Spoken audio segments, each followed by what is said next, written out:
여러분, 원자재 값이 폭등을 하면서 재건축을 해봤자 손해라는 이야기가 나오고 있어요. 이게 무슨 말이냐? 바로 이 이야기입니다. 조합원 분양가가 일반 분양가보다 높은 지역이 나온다는 거예요. 그러니까 일반 분양하는 가격이 말입니다. 조합원에게 분양하는 분양가보다가 더 낮다는 거예요.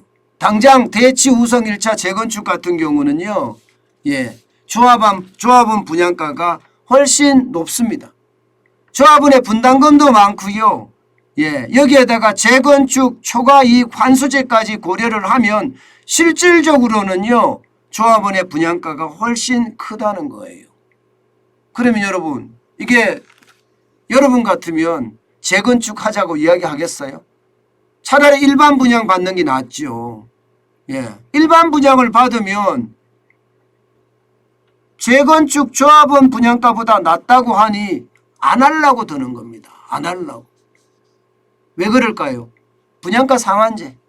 분양가 상한제로 문재인 정부 때 꽉 묶어놨잖아요. 분양가 상한제로 묶어놓으니까 이런 경우가 발생이 되는 겁니다. 그랬더니 말입니다. 많은 재건축 단지들이 나 지금 안 할래 이렇게 지금 튀어나오는 겁니다. 여러분 보세요. 지금 안 할래 이렇게 튀어나오죠. 당장 우리가 문제가 가장 많이 되고 있는 강동구에 있는 둔촌 주공아파트. 이게 일반 분양아파트가 4,786가구인데요. 언제 될지 몰라요. 지금 재건축 조합하고 시공단하고 갈등이 깊어져서요. 이제는요 타워 크레인까지 철수하는 그런 상황에까지 이르렀습니다. 아마 저렇게 말입니다. 제 생각엔 만약에 가을 장마까지 덮치잖아요. 그랬을 경우에는요. 둔촌 주공아파트 어떻게 될까요? 저는 이게 참 어려운 일이에요. 참 어려운 일인데 조합원하고요. 시공단하고요. 이게 문제가 근자재 가격이 폭등했기 때문에 지어도 남는 게 없다. 이게 시공단의 이야기고 조합원은 왜 올리느냐. 계약은 계약대로 해야지. 이거잖아요. 그죠? 그런데 이렇게까지 첨예하게 부딪히는 이유가 결국 건설에서 남는 게 없기 때문에 기업 입장에서는 오히려 손해를 볼 수도 있기 때문에 안 하겠다예요. 그러면 이 와중에는요. 결국은 오죽했으면 이런 일이 벌어졌을까. 저는 그런 생각을 하면서 타협점을 찾아야 됩니다. 안 그러면 저거 집값 떨어져요. 이게 장마가 많이 오기 시작해서 만약에 지금이 5월 24일입니다. 이제 장마 올라면 얼마 안 남았거든요. 장마가 와서 건설 중인 아파트에 물이 스며들어서서 이게 철근과 콘크리트의 이음매라든가 이런 데 문제가 자꾸 생기기 시작하잖아요. 부식이 물이 들어갈 수 있으니까. 저는 그런 걸 생각하면 오히려 저기는 아파트 값이 앞으로 떨어질 수도 있다는 그런 우려감 솔직히 좀 들거든요. 그래서 저는요. 저 문제도 빠른 시공단과 조합원의 어떤 합의가 이루어져야 된다고 생각을 합니다. 아마 시공단이 저렇게 쉽게 말하면 배짱을 부리는 것 같은 느낌인데 그렇게 하는 이유는요.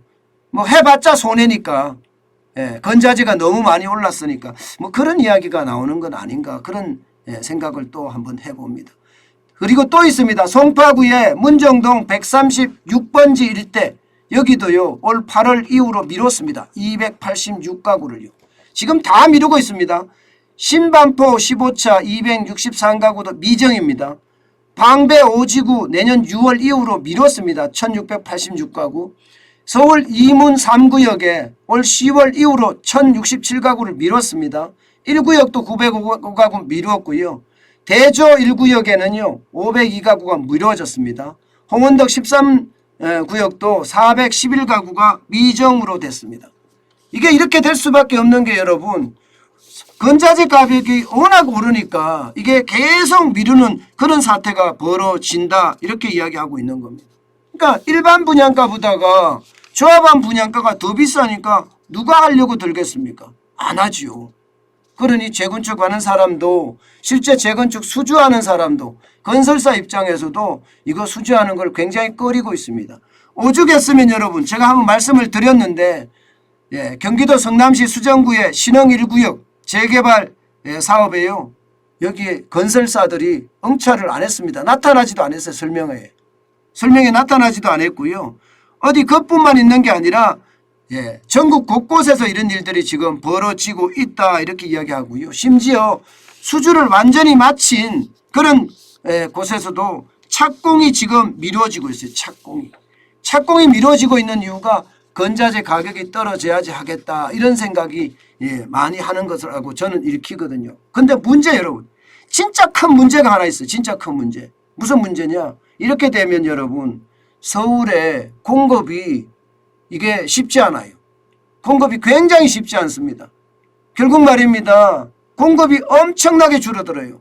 당장 분양 물량이 76%나 상반기에 줄어들 예정이에요.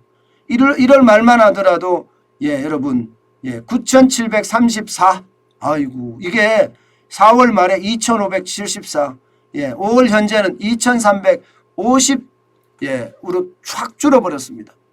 확 줄어버렸어요. 이렇게 줄어버리면 여러분 부동산은 공급이잖아요. 안 그래도 공급이 부족해서 문제가 생겼는데 서울의 공급이 이만큼 줄어든다면 가격은 어떻게 될까요? 자칫하면 가격에 또 충격을 줄 수도 있습니다.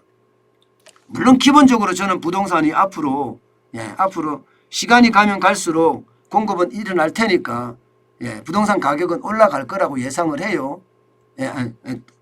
떨어질 거라고 예상을 해요. 떨어질 거라고 예상을 하지만 단기적으로는요. 이게 공급이 이렇게 안 일어나면 오히려 올라가는 그런 사태도 벌어지지 않을까 이런 생각도 솔직히 많이 해봅니다. 그렇지만 금리 인상이 계속이 되고 그럼 영끌에 대한 어떤 부담감이 커지고요. 여기에 양도소득세를 내려주기 때문에 앞으로 점점 가면 갈수록 좀 더 줄어들지 않겠느냐 이런 예상도 해봅니다. 참 시장에 대한 불안감 점점 커진다 이런 생각 여러분들도 많이 하시죠. 저도 그런 생각 참 많이 듭니다. 부동산에서는 아무래도 그런 일들이 벌어질 거고요. 제가 여러분들에게 경기에 대해서 말씀을 드렸죠. 스태그플레이션이라고 해서 저성장 고물가가 당분간 지속이 되다가 결국은요.